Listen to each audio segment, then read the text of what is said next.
ओम श्री गणेशाय नमः। आइए श्रवण करते हैं पूर्णमासी व्रत कथा। पूर्णमासी व्रत कथा व्रतों में सर्वश्रेष्ठ तथा सभी कामनाओं की पूर्ति करता है। आइए श्रवण करते हैं। पूजन करने वाले व्यक्ति को प्रातःकाल उठकर संकल्प के साथ में अपने पूजा गृह को साफ करना चाहिए। उसके बाद भगवान पार्वती शंकर जी की पूजा करनी चाहिए। सफ़ेद रंग का चंदन भगवान शंकर को लगाना चाहिए। सुगंधित पुष्प चढ़ाएं और भगवान शिव माता पार्वती की पूजा करें। द्वापर युग में एक समय की बात है, मैया यशोदा ने अपने कृष्ण कन्हैया से पूछा कि तुम सारे संसार के उत्पन्न करता पोषक संहार करता हो, आज कोई ऐसा व्रत कहो जिसके करने से मृत्यु लोक में स्त्रियों को भय ना रहे, विधवा होने का सबकी कामना पूर्ण हो।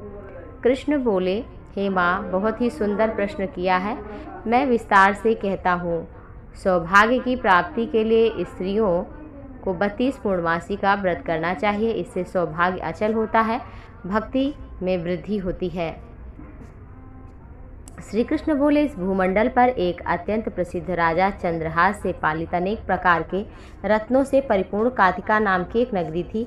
वहाँ पर धनेश्वर नाम का एक ब्राह्मण, उसकी पत्नी बड़ी सुशीला, दोनों प्रेम से रहते थे।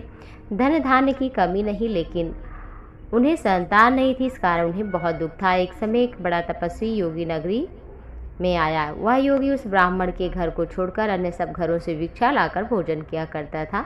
रूपवती से वह भिक्षा ना लेकर के अन्य घर से भिक्षा लेकर एक दिन गंगा के किनारे जाकर खा रहा था, तो धनेश्वर ने योगी को ये सब करते देख लिया। अपनी भिक्षा का अनादर देख धनेश्वर योगी से बोला, प्रभु, आप सब घर से भिक्षा लेते हैं, मेरे घर से नहीं, इसका क्या कारण है? योगी ने कहा, निसंतान के घर से मैं भोजन नहीं लेता, क्योंकि वो पाप के तुल्य है। तुम निसंतान हो। धनेश्वर बड़ा दुखी हुआ, हाथ जोड़कर चरणों पर गिर पड़ा। बोला, हे भगवान, हमें पुत्र प्राप्ति का कोई उपाय बताइए, मुझ पर कृपा करिए। धन की कोई कमी नहीं, लेकिन संतान नहीं है। आप मेरे दुख का हरण करें, आप सामर्थ्यवान हैं। योगी कहने लगा कि तुम हे ब्राह्मण देव, चंडी की आराधना करो। घर जाकर अपनी वृत्तांत ये सारी चीज़ें अपनी पत्नी से कहना। और उसने जाकर कही और तपस्या के लिए चला गया। वन में जाकर चंडी की तपस्या की 16वें दिन जब स्वप्न दिया और कहा चंडी ने, हे धनेश्वर, जा तुझे पुत्र होगा, परंतु 16 वर्ष की आयु में तेरा पुत्र मृत्यु को प्राप्त हो जाएगा। तुम दोनों 32 पूर्णमासी का व्रत करना, पुत्र दीर्घायु होगा। आटे के दिए बनाना, भगवान शिव की पूजा करना, 32 पूर्णमासी करना। प्रातःकाल होने पर तुम्हें एक आम का पेड़ दिखाई देगा। वो आम का पेड़ देखना, उस पर एक फल लगा होगा। आम ले जाकर पत्नी को देना। ऋतु स्नान के बाद वो खा लेगी तो तुम्हें पुत्र हो जाएगा। वह ब्राह्मण प्रातःकाल उठा, आम का पेड़ देखा, तोड़ने का प्रयास किया, सफल नहीं हो पाया। तो विघ्न विनाशक भगवान गणपति की वंदना करके पेड़ पर चढ़ा और आम का फल देखा, तोड़ करके लाया, अपनी पत्नी को दिया और स्वप्न के कथनानुसार अपनी पत्नी को दिया, जिससे उसकी पत्नी खा करके गर्भवती हुई। समय पाकर सुंदर पुत्र की प्राप्ति हुई। माता पिता बड़े प्रसन्न हुए। बालक बढ़ने लगा और भवानी की कृपा से बालक हुआ था, इसलिए नाम रखा देवी दास। 16 वर्ष जब बड़ा पुत्र हो गया, 16 वर्ष लगते ही माता पिता को बड़ी चिंता हुई कि कहीं इसकी मृत्यु ना हो जाए। विचार किया कि हमारे सामने ये सब हुआ तो कैसे हम सहेंगे। देवीदास के मामा को बुलाया और कहा कि इसे काशी में ले जाकर विद्याधन कराओ और अकेले नहीं छोड़ना चाहिए, इसलिए साथ में तुम चले जाओ और 1 वर्ष के पश्चात इसको वापस लौटा लाना। देवीदास को एक घोड़े पर बैठाकर उसके मामा के साथ विदा किया, किंतु उसके मामा या और किसी को नहीं बताया। धनेश्वर ने सपत्नीक पुत्र की मंगल कामना के लिए भगवती दुर्गा की आराधना और 32 पूर्णमासी व्रत आरंभ किया। इस प्रकार बराबर 32 पूर्णमासी पूर्ण हो गए। कुछ समय बाद एक दिन दोनों मामा भांजे मार्ग में रात्रि बिताने के लिए गांव में ठहरे हुए थे। उस दिन उस गांव में एक ब्राह्मण की अत्यंत सुंदरी सुशीला विदुषी गुणवती कन्या का विवाह होने वाला था। जिस धर्मशाला के अंदर बर और बारात ठहरी हुई थी, उसी धर्मशाला में देवीदास मामा भी ठहरे हुए थे। संयोग की बात है कि कन्या को तेल आदि चढ़ाकर जब मंदिर आदि का काम पूरा हुआ तो लग्न के समय धनुर्वात हो गया वर को।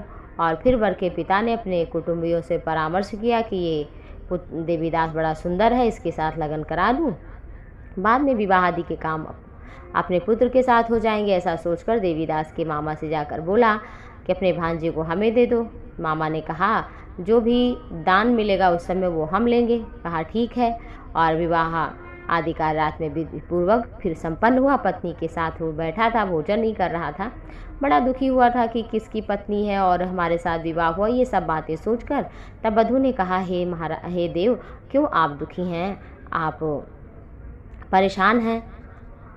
तो सब बात बताई। तब कन्या बोली कि यह ब्रह्म विवाह के विपरीत कैसे हो सकता है। देव ब्राह्मण अग्नि के सामने आप मेरे पति हैं, इसलिए मैं आपकी ही पत्नी हूँ, किसी की नहीं। तब देवीदास ने कहा हमारी आयु बहुत कम है और हमारे बाद तुम्हारा क्या होगा सोच लो। लेकिन वो बड़ी दृढ़ विचार वाली थी, बोली जो आपकी होगी वही मेरी होगी, चलो भोजन करते हैं। और फिर भोजन किया, रात्रि में सोते रहे। प्रातःकाल ब्रह्म मुहूर्त में उठकर अपनी पत्नी को 3 नगों से जड़ी हुई अंगूठी दी, एक रुमाल, और बोला हे प्रिया, इसे लो, संकेत समझकर स्थिर चित्त हो जाओ। मेरा मरण और जीवन जानने के लिए पुष्प वाटिका बना लो, उसमें सुगंधी वाली एक नवमल्लिका लगा लो, उसको जल से सींचना और आनंद से रहो।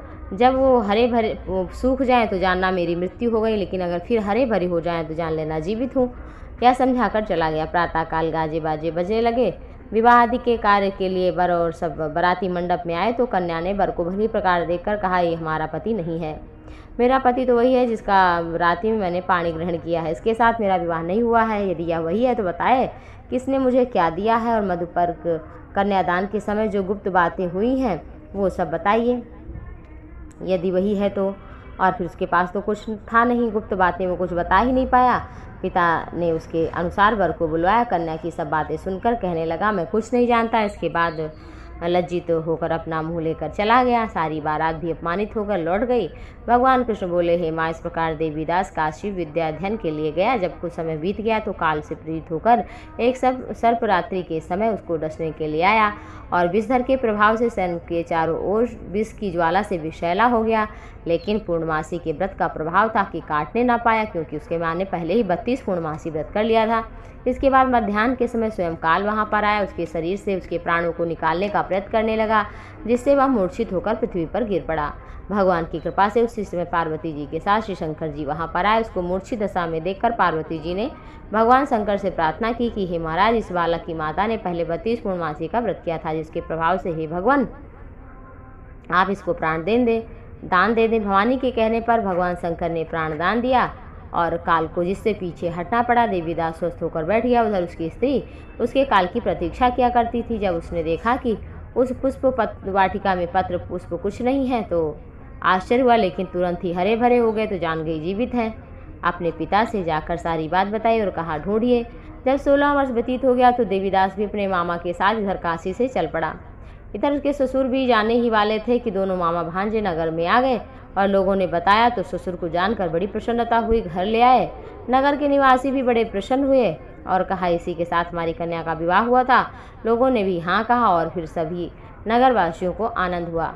कुछ दिन बाद देवीदास अपनी पत्नी मामा के साथ अपने ससुर के घर से बहुत सा उपहार आदि लेकर अपने घर के लिए प्रस्थान किया। जब वह नगर के निकट आ गया तो कई लोगों ने जाकर के देखकर अपने माता पिता को पहले ही जाकर उधर बता दिया, तुम्हारा पुत्र देवीदास पत्नी मामा के सहित आ रहा है। ऐसा समाचार सुनकर पहले तो विश्वास नहीं हुआ, लेकिन लोगों ने कहा भाई बात तो सही है।